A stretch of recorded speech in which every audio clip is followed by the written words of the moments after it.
അത് ഞാൻ പറയിച്ചതാണ്. വിശ്വാസവും അനുഭവങ്ങളൊക്കെ ഓരോരുത്തർ ഇഷ്ടമാണ്. അത് പോട്ടെ, ഞാൻ അടുത്ത പരിപാടി എന്താ? ചിക്കൻ മേടിക്കുക, ചുടുക. മദ്യം 1/2 ലിറ്റർ പോരാ, ലിറ്റർ വാങ്ങാം, അത് നല്ലത്. എന്താ പറയുക ഷുബായ്? എന്നായിക്കോട്ടെ, സമയങ്ങളല്ല നോക്കില്ലെന്നാ. പ്രേതവും ഒട്ടിയും ഒട്ടനും ഒരു അന്ധവിശ്വാസം ഞാൻ തെളിപ്പിക്കും ഇന്ന്. ഈ ഇതുവരെ വിഷയം വിട്ടിട്ടില്ല.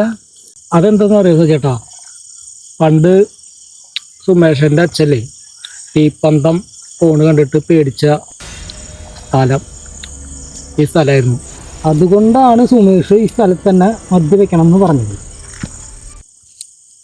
അതാരോ സുമേഷിന്റെ അച്ഛനെ മനഃപൂർവ്വം പേടിപ്പിച്ചാന്നാണ് സുമേഷ് പറയണത്. അതാണല്ലോ കാര്യം. അതന്നെ, അന്ന് അച്ഛൻ പേടിച്ച് വിറച്ച് വന്നത് ഇന്നും ഓർമ്മയുണ്ട്. ഇനിയിപ്പോ അത് ശരിക്കും പൊട്ടി പേടിപ്പിച്ച തന്നെയാവോ? പൊട്ടിയാണെങ്കിൽ പൊട്ടി, അവളെ പണ്ടങ്ങ ഞാൻ കലക്കും. കുട്ടിയല്ലടാ, ഒട്ടൻ.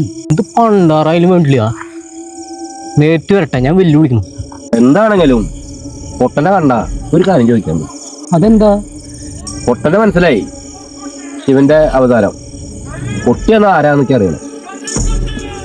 അത് നേരാ, അതെനിക്കും ചോദിക്കണം.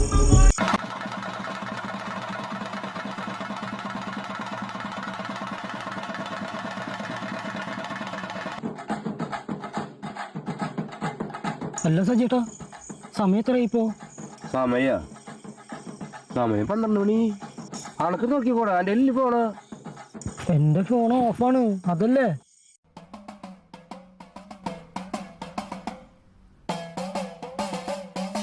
ഇതൊക്കെ നിങ്ങൾ എന്നെ പേടിപ്പിക്കാൻ വേണ്ടിയിട്ടുള്ള ഒരു കെണി വെച്ചതല്ലേ?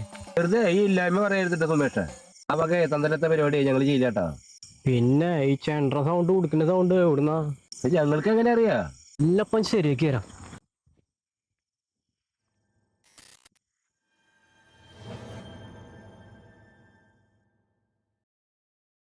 സുമേഷേ, ഒറ്റയ്ക്ക് പോണ്ടാ. ഡാ സുമേഷേ, ഒറ്റയ്ക്ക് പോകണ്ടാ, പറഞ്ഞേക്കടാ.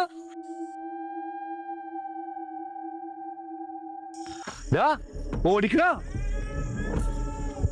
എനിക്ക് ഓടാൻ പറ്റുന്നില്ല, കയ്യും കാലും കുഴയാ.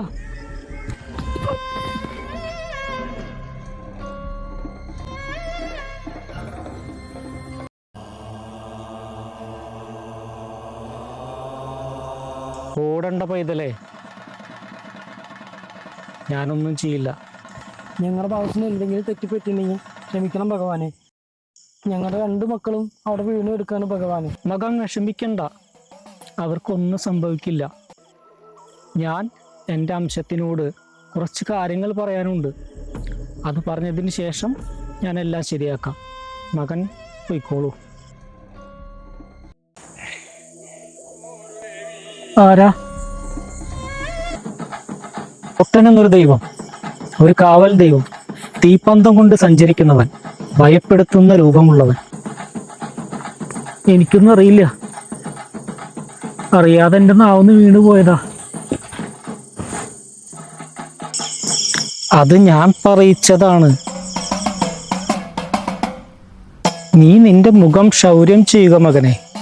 ഈ വരുന്ന 30 വെള്ളിയാഴ്ച അഞ്ചൂക്കാലി എന്ന സ്ഥലത്ത് തൊട്ടടുത്തായി ഒരു വലിയ വൃക്ഷമുണ്ട്. നീ അവിടെ വരിക, അവിടെ ഞാൻ പ്രത്യക്ഷനാവും.